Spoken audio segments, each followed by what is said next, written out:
Hi, let's talk about West on Marble. Now, for a couple of months now, I've listened to a lot of the interviews by P2B, both on social media and on the telly. Now, and I've heard him say things that were phenomenal, things that were quite epic, and I have chosen two of such, and I want us to discuss them. Okay, I've titled them West on Marble by P2B, and you will love this. Okay, now the very first of such West on Marble is when P2B says that if you're from a poor country, you will be treated poorly outside your country. Okay, it says that if you're from a poor country, you will be treated very poorly once you leave the shores of your nation. Now, Nigeria is considered one of the poorest nations in the world. And of course, you know that wherever there is poverty, there will be crime. So most times when we leave the shores of Nigeria, most times when we leave the country, we are treated as poor criminals. And this is very sad.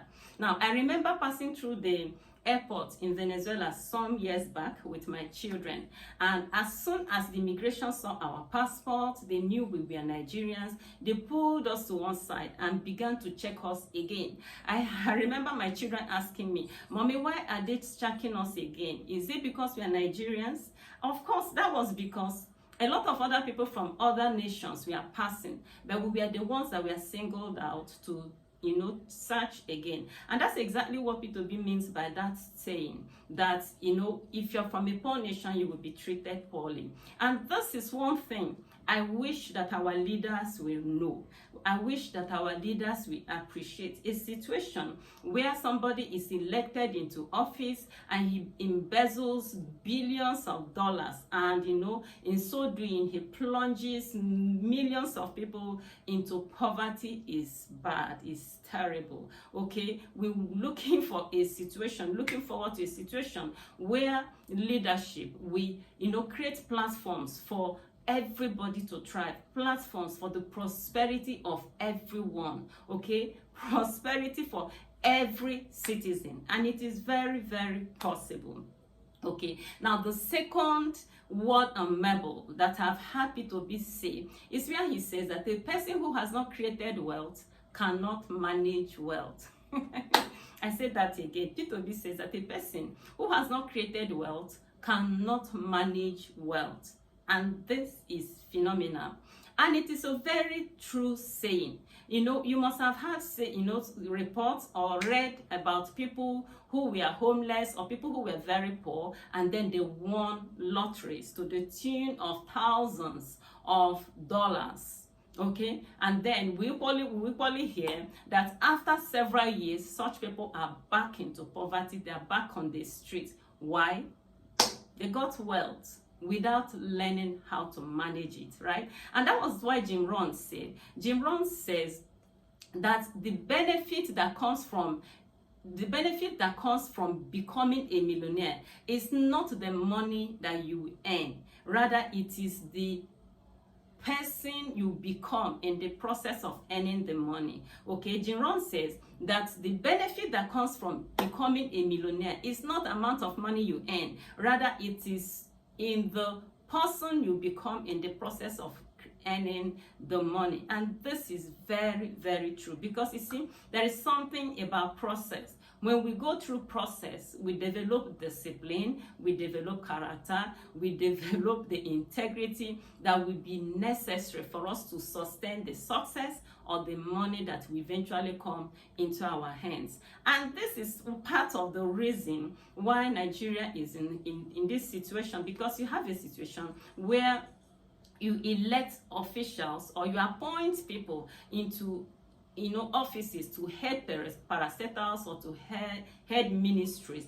people who have not been proven, people who have not succeeded in anything before. They have not succeeded in their personal businesses, they have not succeeded in their personal entrepreneurship, they've not succeeded in their personal endeavors, and they are appointed to come and head parastatals. So they get there and they mess up everything because they've not developed the character, they've not developed the discipline, they have not even developed the internal stature, internal stamina to be able to be disciplined, to manage resources well. And of course, you can see the difference. Before P2B became the governor of Anambra State, he was already a millionaire, okay? He was already a millionaire, and you saw the difference. He got there, he didn't mess up the people's, accounts. He didn't mess up their treasury. He was able to pay salaries. He was able to do everything. He used their funds judiciously. Why? Because in the process of becoming a millionaire, he had developed the requisite, discipline to manage funds, right? Now, that tells me something. That if you are a leader listening to me in whatever capacity, maybe you are a political leader, you are a secular leader, or you are a religious leader, you are a church leader, whichever leader you are, and you are listening to me, I want to encourage you to use your platform to, draw the giant out in the lives of the young people under you, right?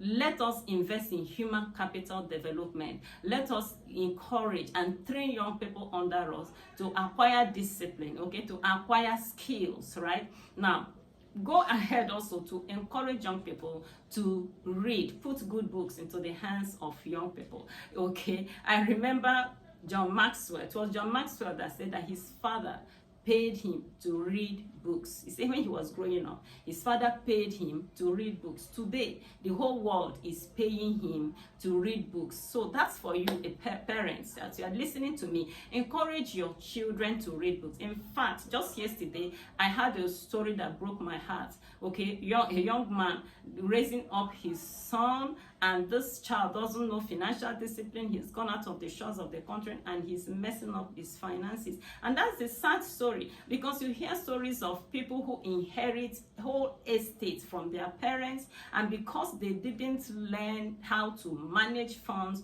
they will go ahead and waste all such estates, right? Okay, so encourage your children to learn financial discipline. In fact, it was Brian Tracy that says that financial literacy precedes financial freedom. Financial literacy precedes financial freedom. Okay, so a child who has not learned how to create wealth, who has not read books on finances, who is very ignorant about finances, we mess up his life. We will not be able to create wealth, right? Right, I want you to know that wealth starts with a decision. If you are a young person listening to me, I want to encourage you to make the decision to create wealth. Make the decision to invest into your personal development. That's what P2B has told us, that if you've not created wealth, you will not be able to manage wealth. Look at it this way. Assuming somebody is offered a plane, you can't fly a plane if you have not learned how to fly it. You can't drive a car if you've not learned how to drive a car. So also, you cannot create wealth if you have not learned how to create wealth. So I want to encourage you to open books, to read books, listen to financial teachings. And if each and every one of us, all the young people in our nation, if we make up our minds to begin to create wealth, as we trust God that the government will begin to do the needful, you will see that we will all begin to create wealth. And before you know it, all of us collectively will begin to grow wealth. You will begin to create wealth. And you know what will happen when we begin to create wealth? Crime rates will go down, and we will begin to be recognized. We begin to be given the respect we deserve among the community of nations, right? If we go travel, people will be able to respect us. We will not be termed criminals anymore, right? Thank you so much. So the two words on marble. One, it says that if you're from a poor nation, you'll be treated poorly outside your nation, irrespective of who you are or what you have. And the second one is that a person who has not created wealth will not be able to manage wealth. So I want you to continue to ponder on these words of wisdom, with these words of wisdom, these words on marble. Until next time, okay, I encourage you to please subscribe to my channel. If you've not done so, give me a thumbs up and share this video. And I encourage you also to look out for the next video that YouTube will be recommending for you. And until I come your way next time, keep thriving.